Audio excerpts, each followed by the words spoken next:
Canada info by BD ভাই চ্যানেলের আরেকটি পর্বে আপনাদের স্বাগতম।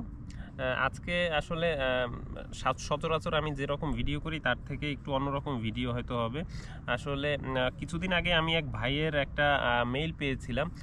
ভাই কিছু অমি মজুমদার ভাই নামে একজন ভাই আসলে কিছু কোশ্চেন করেছেন। আমার কাছে মনে হলো যে অনেকেরই এই প্রশ্নটা আছে, তো সেই জন্য আসলে সেই তথ্যটা সবার সাথে শেয়ার করার জন্য ভিডিওটা করা।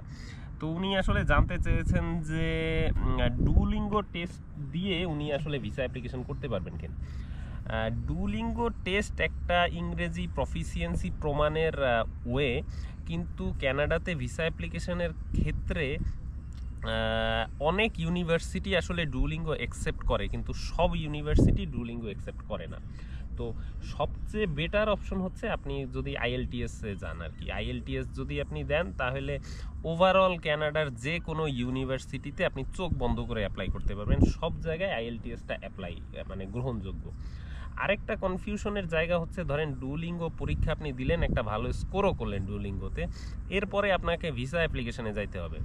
এখন অফার ভিসা ইউনিভার্সিটির অফার লেটার পাওয়া মানেই তো আর আপনার ভিসা পাওয়া না। আপনি যদি অফার লেটার পাওয়ার পরেও ভিসা অ্যাপ্লিকেশন করতে চান ডুওলিঙ্গো টেস্ট দিয়ে, তখন অনেক ক্ষেত্রেই ভিসা অফিসারের আসলে অনেক ক্ষেত্রে যেটা দেখা যায় যে কনফিউশন তৈরি হয় আপনার ইংরেজি প্রফিসিয়েন্সি নিয়ে। তো ডুওলিঙ্গো উত্তরটা হচ্ছে ডুওলিঙ্গো অ্যাকসেপ্টেড, কিন্তু সব ইউনিভার্সিটিতে অ্যাকসেপ্টেড না, এবং ভিসা অ্যাপ্লিকেশনের ক্ষেত্রে প্রেফারেন্স হচ্ছে আইএলটিএস। তো অনুরোধ থাকবে অমি মজুমদার ভাই যে আপনি যদি আইএলটিএস দিয়ে প্রিপারেশনটা নেন আপনার জন্য বেটার আর কি, এবং যে কারোর জন্যই সেটা বেটার। আশা করি উত্তরটা পেয়েছেন, এবং অন্য কারো যদি এই ব্যাপারে কনফিউশন থাকে তাদেরও কনফিউশন ক্লিয়ার হয়েছে। ভিডিওটা ভালো লাগলে লাইক করতে পারেন, চ্যানেলটা সাবস্ক্রাইব করতে পারেন। অন্য কোনো দিন কথা হবে অন্য কোনো ভিডিওতে। সে পর্যন্ত সবাই ভালো থাকবেন।